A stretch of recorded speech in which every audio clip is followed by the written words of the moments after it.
So today's passage is Jesus walking on the water.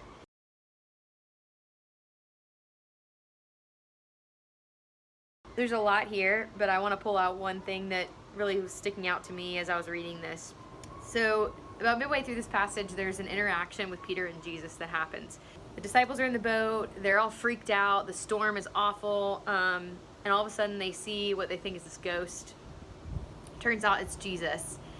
And Peter says to Jesus, "Lord, if it is you, command me to come out to you on the water." And Jesus says, "Come." So Peter gets out of the boat and begins to start walking on water. Now, putting myself in this scenario, if I'm in the middle of a sea and the waves are roaring, it's super scary, I would never get out of the boat. The boat is the safest place to be. That's what I'm thinking in my logical brain. As I'm reading through this, though, there's something powerful Jesus is trying to communicate to us in this. And he's saying, I am the safest place to be. In the middle of when chaos happens, we look for safety, we look for stability, we look for security. But we look for that in ways that we think safety, stability, security is. But what Jesus is saying to us in this passage is, I am safety. I am security. I am where you need to be. And that's really powerful because Jesus is always calling us to the unfamiliar. He's calling us to the uncomfortable. When Peter gets out of this boat, not only getting out of the boat is crazy, but getting out of the boat and walking on water is crazy. And it's uncomfortable and it's unfamiliar and it doesn't look like it's the safest option, but he knows in his head, he knows Jesus is right there. So that's where I need to be.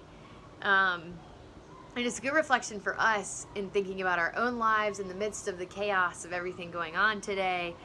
And in the midst of the pandemic, there's just such a desire, I think, for safety and for security and remembering, okay, it's Jesus.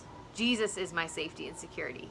So Jesus, what are you calling me to do? Because even if it feels uncomfortable, unfamiliar, crazy, where you're calling me and where you are is the safest place I can be. And I just want to touch one last point on this scenario where Peter sinks. And what happens? He doesn't sink when he gets out of the boat because his eyes are on Jesus. He sinks when he starts to look around, when he starts to look at the wind, when he starts to focus on his circumstances rather than his Savior. And that's really important for us, is Jesus is everything we need. We just need to keep our eyes on him. We need to not focus on our circumstances. We need to focus on our Savior. And then even when we sink, knowing we have a Lord who is so good and so merciful that all we have to do is cry out and say, "Lord, save me." And he reaches his hand out to save us.